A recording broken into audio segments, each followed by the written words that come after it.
Good morning. It's Pastor Gary Woodruff here to do an introduction video to morning prayer or Matins, which is found in Evangelical Lutheran Worship on page 298 and following.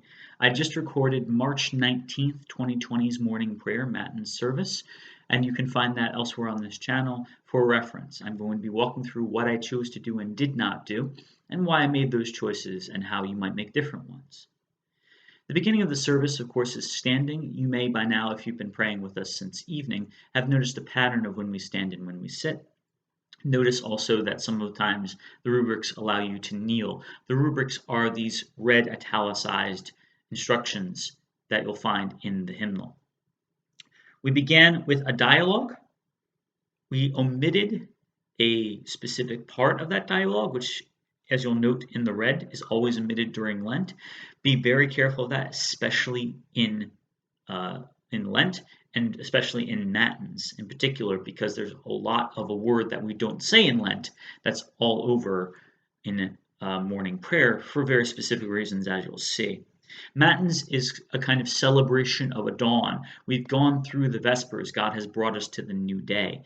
And so we've gotten through Vespers, which is the promise of Christ's light in the darkness, through Compline, the prayer and the faithful committing of the night to God.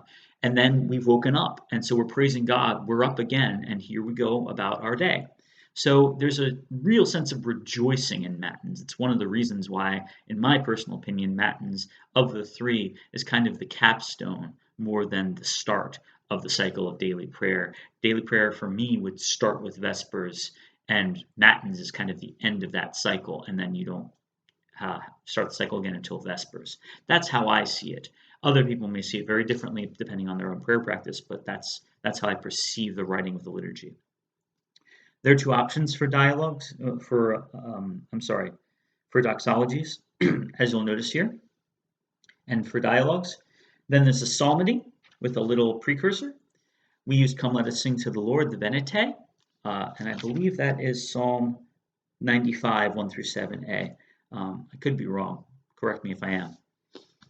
And then we sat and we chanted the Psalm of the day, which is decided by the Revised Common Lectionary's daily lectionary. This week, from Thursday forward until Sunday, it will be Psalm 23, which, if memory serves, is also the psalm we'll be having on Sunday. So that's very intentional. Again, the daily lectionary connects with all the readings on Sunday morning.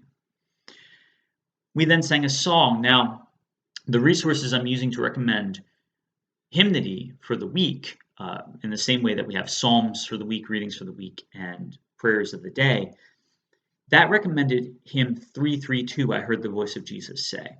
Now, I've heard that hymn a couple of times. I cannot even begin to approach singing it a cappella on my own without accompaniment. And I wasn't going to play someone else's video over the screen or something like that, because the purpose of this is to show you how you can do this at home without resources, without anyone to play music for you. And so one thing you can do is you can find another hymn that you do know. I looked up the title and found there's another hymn with the exact same lyrics to a different tune that I did know, and that was 611, I Heard the Voice of Jesus Say. Da da da da da da da da da is a tune I know. The tune to 332, I Heard the Voice of Jesus Say, is not what I know. I can understand why you'd use it in Lent because it definitely has a more somber tone. And I would recommend that were we using a service that had accompaniment or were the community familiar with it. Again, everything has flexibility. You've got to make sure that it's helpful to your practice rather than hurtful. If I'd stood here and tried to tease that hymn out, it would have been painful for me and probably for anyone listening. We then had our readings. You may have noticed an interesting thing where we had two readings, both of the lectionary texts for today's lessons. I read in Matins. And the reason why is today happens to be, in addition to the Thursday before Lent 4, today is also March 19th, which is the commemoration of Joseph, the guardian of Jesus. Because of that, it's a feast, which means there are propers. Propers meaning a prayer of the day and a first lesson, a psalm, a second lesson, and a gospel reading, all assigned to the day. Since I still want to engage in that practice, I'm going to take all that stuff and put it in Vespers tonight, because that's already a very grandiose service. And so that way I have that place there, and those are my readings for Vespers. For Matins, therefore, I kept only the day's lessons and read both of them so that I could avoid having 5 lessons read at Vespers. We then had a responsory, scriptural responsory, which should have been familiar to you by now. And then we chanted the gospel canticle, the Benedictus, and this is the song of Zechariah, I believe also out of Luke.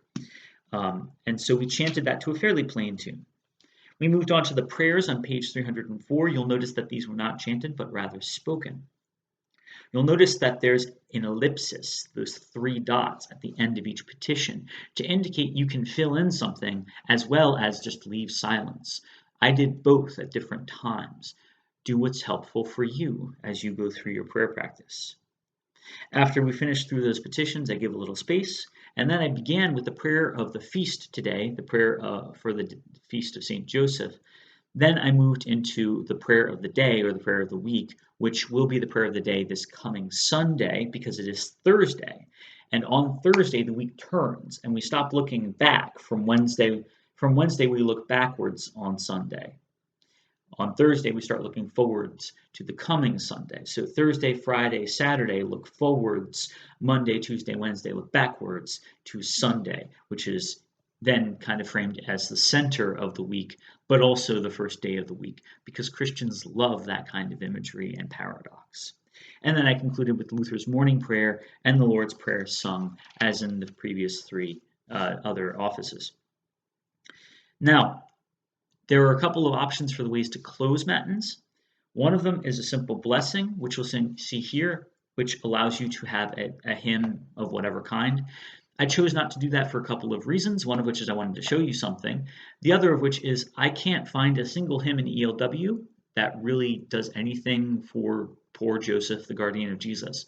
And so I couldn't figure out what the hymn for the feast would be. And rather than delay morning prayer a great deal in order to find it, I chose instead to go to Thanksgiving for Baptism on page 307. I'm using this rite very specifically because there is another rite for that on page 308, but that is very much a Easter version of the Thanksgiving for Baptism. It even says Paschal blessing underneath that. That is not where we are in Lent. That's somewhere we want to move in Easter. So I stayed here on 307. You notice I chanted, and then as I prayed, I brought out this bowl that I'm using as a baptismal reminder bowl. Notice how full it is because I didn't measure the water perfectly, and I got a little splashing on the keyboard, but fortunately everything's okay. So I poured as we prayed. Then we sang, and I chose a baptismal hymn. There is a variety of suggestions here. I didn't take any of them. I took 452, Awake, O Sleeper, Rise from Death. That's because in the Ephesians reading we'll read on Sunday, we will actually hear exactly that line out of the letter to the Ephesians. And I want to look forward to that. And so I wanted to look forward to that with that hymn here as we remembered our baptism today. And then I closed with a simple blessing and the sharing of the peace. Notice when you're pouring water, be careful to watch where you're pouring it. Try to make sure that you keep track of how much water is in the bowl. You may wind up with extra water. I had more water than I needed in my pitcher. And so if I just poured it all in, I would have had water all over my table. So even though you're in prayer, try to be attentive to what you're doing with your body and your postures. And that is morning prayer. That is Matins. So now I should have completed, if you've been following with me, all the instructional videos to the 3 daily offices that are in Evangelical Worship. Next up, I'll show you some alternative ways to do the same offices without necessarily using these exact formats, so that you can have some guidance in, say, if you don't want to sing a great deal, what you might be able to do. So that's what's coming up later on. Thank you, God bless you, and have a great day.